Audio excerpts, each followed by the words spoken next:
Hello everyone, welcome to let's learn. मैं हूं आरची शर्मा। आज हम करने जा रहे हैं माइक्रो ऑर्गेनिज्म फ्रेंड एंड फो का पार्ट 2। इसमें हम आज करेंगे useful activities done by microbes. तो क्या क्या हेल्पफुल एक्टिविटीज हैं जो हमारे लिए माइक्रोब्स के द्वारा की जाती है, या कह सकते हैं कि हम उन्हें यूज करके उन एक्टिविटीज को करते हैं। ठीक है, तो जल्दी से स्टार्ट करते हैं। यूजफुल एक्टिविटीज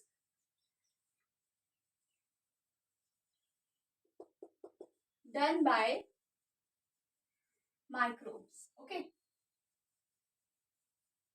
माइक्रोब्स कौन सी उन एक्टिविटीज को करते हैं? That is first of all, it converts milk into curd. It helps in converting milk into curd with the help of bacteria, और बैक्टीरिया पर्टिकुलरली रहता है इसमें लैक्टोबैसिलस। ठीक है।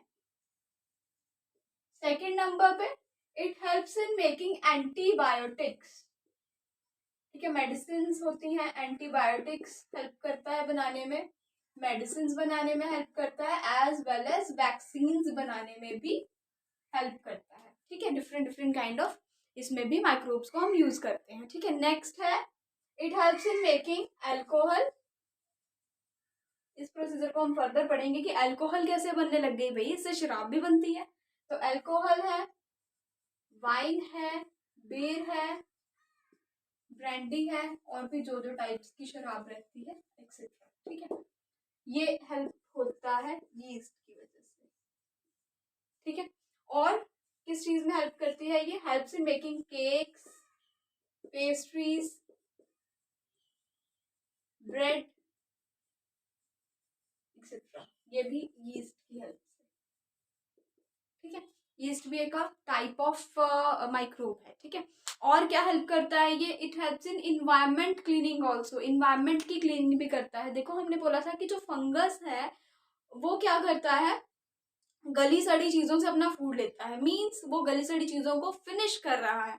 तो उसी तरह से जो बैक्टीरिया था वो भी हेटेरोट्रॉफिक था, वो भी दूसरों से अपना फूड ले रहा है। तो बैक्टीरिया और जो फंगस है, it helps in environment cleaning. जो डेड बॉडीज पड़ी रहती हैं जंगलों में एनिमल्स वगैरह की, तो और जो पत्ते वगैरह रहते हैं उनके ऊपर ये अपना घर बनाकर इन्वायरमेंट को क्लीन रखते हैं। ठीक है, इससे स्मेल वगैरह की प्रॉब्लम नहीं रहती और बीमारियां भी नहीं फैलती। इन्वायरमेंट क्लीनिंग के प्रोसेस में इसमें हम इंक्लूड करेंगे फंगस को और बैक्टीरिया को। ठीक है, तो टोटल 5 पॉइंट्स अब तक हम कर चुके हैं, दैट इज इनफ। बट एक और मैं आपको बता देती हूँ। Last point is soil fertility. Soil fertility यानी कि फर्स्ट चैप्टर के साथ रिलेटेड है, मिट्टी की उपजाऊ शक्ति को बढ़ाता है। ठीक है, कैसे? जो राइजोबियम होता है या ब्लू ग्रीन एल्गी होता है,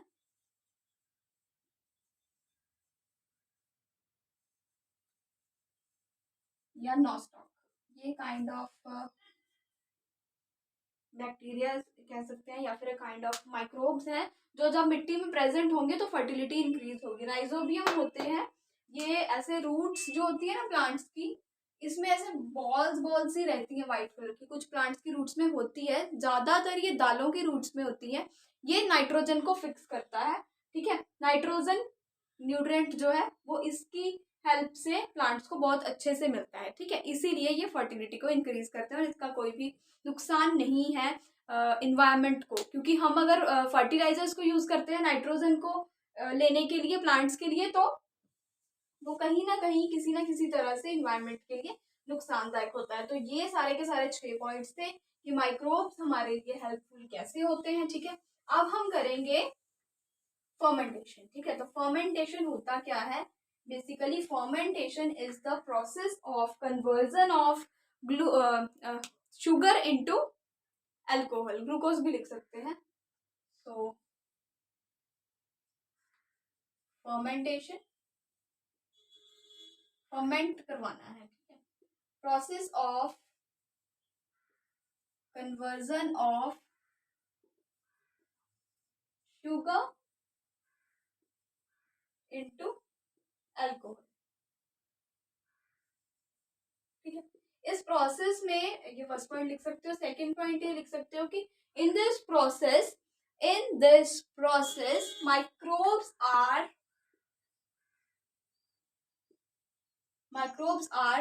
used कमर्शियली यानी कि उन्हें पैसा कमाने के लिए यूज किया जाता है। फॉर मेकिंग, क्या करना है, फर्मेंटेशन करवाना ही क्यों है, फॉर मेकिंग ब्रेड, पेस्ट्रीज, ठीक है, सारा बेकरी वाला, केक्स, अल्कोहल बनानी है, ठीक है, ब्रांडी है, सेम एज वाइन है, एक्सेट्रा। इन सब चीजों को बनाने के लिए इसको जो है यूज करना है, ठीक है। और इसे इन्वेंट किया गया था लुई पास्चर के द्वारा। लुई पास्चर के द्वारा, ये साइंटिस्ट है जिन्होंने इस प्रोसेस की इन्वेंशन करी।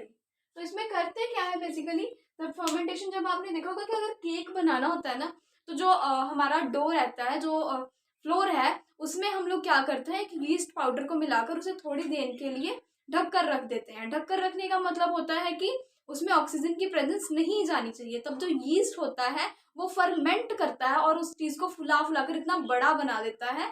थोड़ा सा जो फ्लावर होता है वो बहुत बड़ा बन जाता है, डो जो इतना सा था वो इतना बड़ा बन जाता है। तभी जो केक और पेस्ट्रीज होती हैं वो इतनी स्पॉन्जी सी रहती हैं, ठीक है। उसके पीछे इस हीरो का हाथ है, द हीरो इज यीस्ट, ठीक है, द हीरो इज यीस्ट, ठीक है। उस पूरी की पूरी मूवी जो केक की बन रही है उसके पीछे यीस्ट का हाथ है, यीस्ट इज द हीरो है। और यीस्ट जो है वो एनारोबिक रेस्पिरेशन के थ्रू बनाता है। एनारोबिक रेस्पिरेशन हमने क्लास 7th में पढ़ रखा था कि जब एब्सेंस ऑफ ऑक्सीजन में करे, ठीक है, तो ये हेल्पफुल है। सो नेक्स्ट अब हम करने जा रहे हैं एंटीबायोटिक्स के बारे में। तो एंटीबायोटिक्स क्या होती हैं, ठीक है। एंटीबायोटिक्स होती हैं वो मेडिसिन जिन्हें हम लेते हैं जब वी आर सिक, ठीक है। ज्यादातर ये वायरस के द्वारा की गई डिजीजेस के ऊपर ली जाती हैं, ठीक है। इसमें क्या होता है एंटीबायोटिक्स में, दे आर मेडिसिन, ठीक है। सबसे पहले they are medicine and they are made with the help of bacterias, कह सकते हैं, फंगस एंड ऑल, मतलब they are help with the they are made with the help of microbes, लिख सकते हैं। टू किल व्हाट, अब किन्हें मारना है, डिजीज करने वाली वायरसेस को, बैक्टीरियाज को फिनिश करना है। तो disease causing microbes are known as pathogens. तो पैथोजेंस को मारने के लिए इन्हें यूज किया जाता है, ठीक है। तो एंटीबायोटिक्स की टाइप रहती है हमारे पास पेनिसिलिन, ठीक है, अजिथ्रोमाइसिन,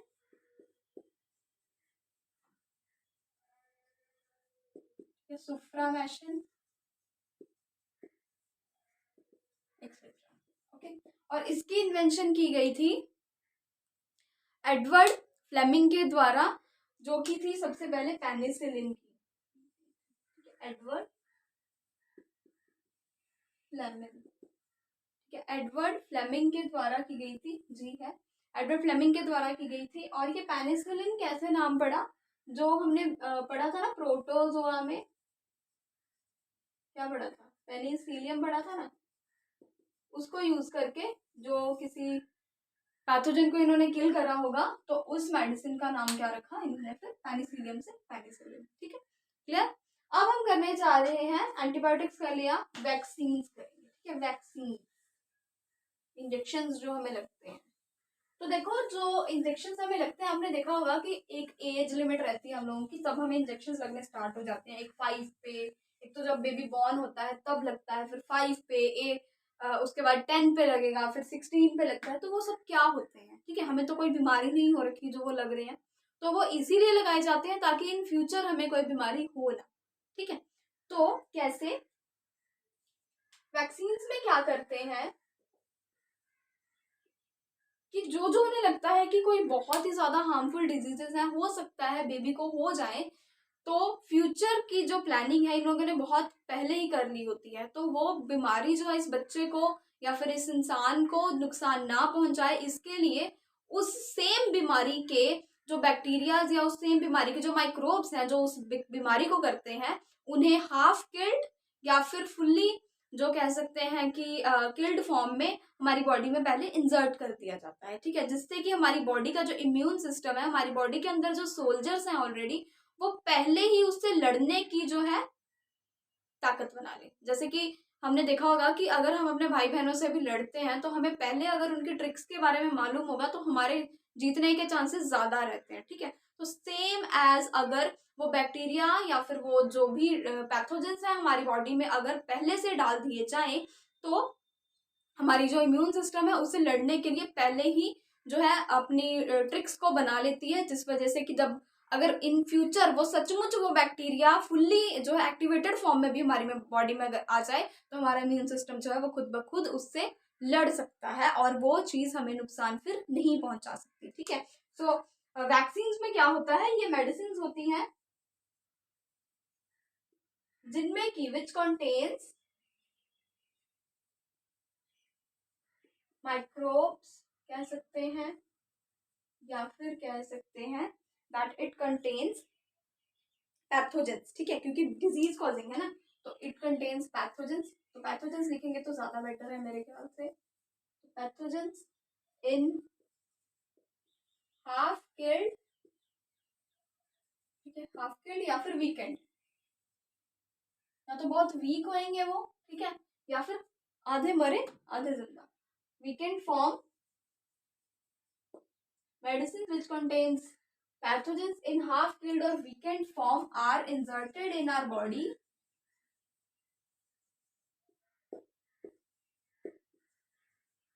ठीक है, so that क्यों इंसर्ट करना है, so that our immune system, ताकि हमारा इम्यून सिस्टम जो है वो इससे अच्छी तरह से इंट्रोड्यूस्ड हो जाए, ठीक है, और अपनी ट्रिक्स बना ले ताकि इससे वो फर्दर अगर ये in future fully activated form में भी हमारी बॉडी में है तो ये हमारा इम्यून सिस्टम इससे लड़कर हमें नुकसान ना पहुंचा सके, ठीक है। सो दैट हमारा जो इम्यून सिस्टम है वो इसके प्रति अपनी, ठीक है, अपनी सोल्जर्स को खड़ा कर ले, so that our immune system will make, so that our immune system will make tricks भी लिख सकते हैं against it, so that in future if the same pathogen, वही वाले जिनको हाफ किल्ड में डाला था या वीकेंड में, the same pathogen enters in our body, it would not make any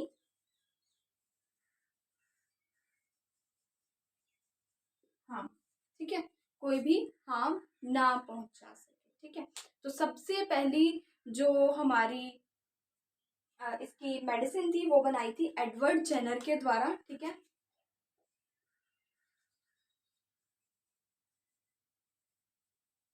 Edward Jenner के द्वारा बनाई गई थी जो कि स्मॉल पॉक्स के लिए थी, ठीक है, फर्स्ट वैक्सीनेशन स्मॉल पॉक्स के लिए बनी थी। और वेरी सॉरी मैंने आपको एंटीबायोटिक में रॉन्ग नेम लिखवा दिया, एंटीबायोटिक बनाई गई थी अलेक्जेंडर के द्वारा, ठीक है, अलेक्जेंडर फ्लेमिंग के द्वारा एंटीबायोटिक बनाई गई थी, ठीक है। और पेनिसिलिन जो थी, पेनिसिलिन बनाई थी अलेक्जेंडर फ्लेमिंग ने, ठीक है।